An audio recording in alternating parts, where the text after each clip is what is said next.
in on Fridays anyway. Cole Christensen, who is 24, was invited 24. in and welcome to come in. Cody Shue, who's usually here and is hanging out in overtime. Bob Wheeler, who's happy to get on because we had so much to unpack with the end of the special session. 701-258-0550. And now you're on the KFYR Cafe. Hello there. Yeah, I got a question for you guys. Everybody's blowing smoke up everybody's skirt and doing this and doing that. You all talk big. What in the hell are we supposed to do with the mess we got? From North Dakota all the way to the top, Washington, D.C. What are we supposed to do?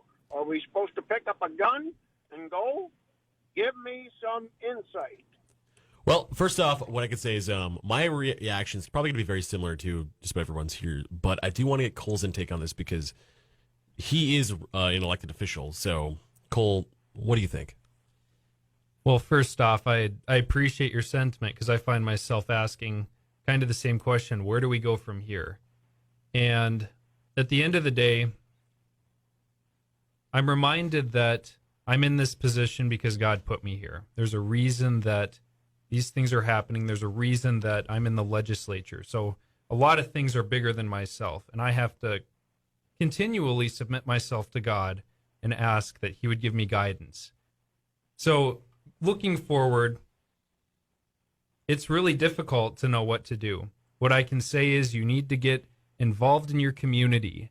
You need to be active in your school board. I don't know if you have kids or if you have a family, but you need to be preparing yourself for the worst case scenario.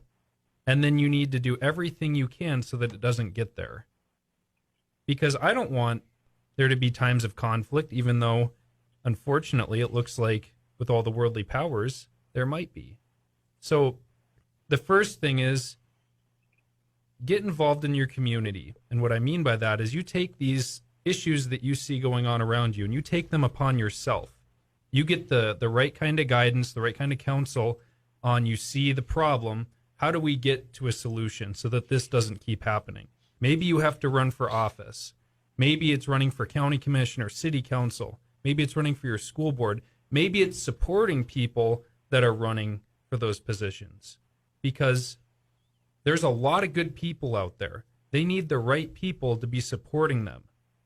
And I find myself looking up to a lot of people, even though I don't agree with them all the time, that have been in my shoes and that can give me the right guidance on how to handle difficult situations.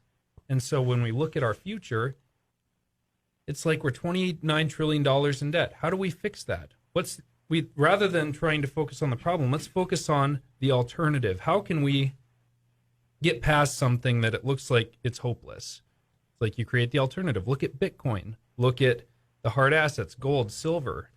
That's where I'd be putting my time and effort into for that problem, for example.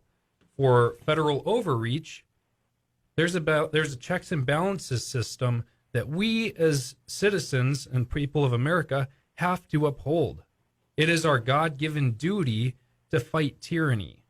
And so that falls on everyone's shoulders. It's not just a select few. And I think everyone is finally realizing that we can't just keep passing the buck to the next guy. It has to fall on your shoulders to get involved. So that doesn't mean taking up arms yet. We're not to that point in history.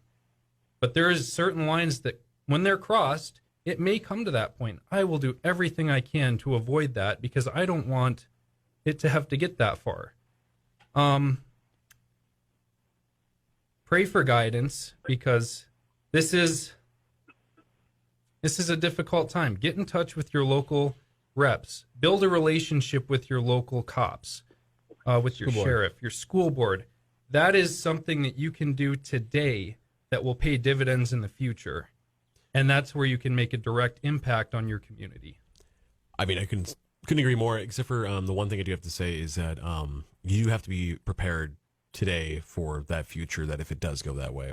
Absolutely. So, like, if we do have to be prepared to actually bring back and use that Second Amendment for what it is for, it is to defeat tyranny, that you have to be prepared today, not 2 weeks from now, not 6 months from now, like you need to be prepared today. And it's a lot more than just picking up a gun. Always be prepared. Yeah, You should always be communication with those around you. You're not going to do it alone. You can't do it You're not alone. going to stand on your farm and like protect yourself. You need to have supply lines where you're meeting up with the groups of people, where you have food, you have healthcare, you have what the basics. Notice how that the you supply need. line's been taken away from us of late. Well, Yeah, that's where exactly there's- why. That's Create the why alternative. That's why setting up parallel supply lines are going to be so important. And we're like, even in our clinic, we're in the process of just switching and transitioning to a different sort of business model, to where it's called a private membership association. And you can do this with grocery stores. You can do it with almost any business entity that helps to shield you from a lot of the oversight and overreach that the federal government's doing.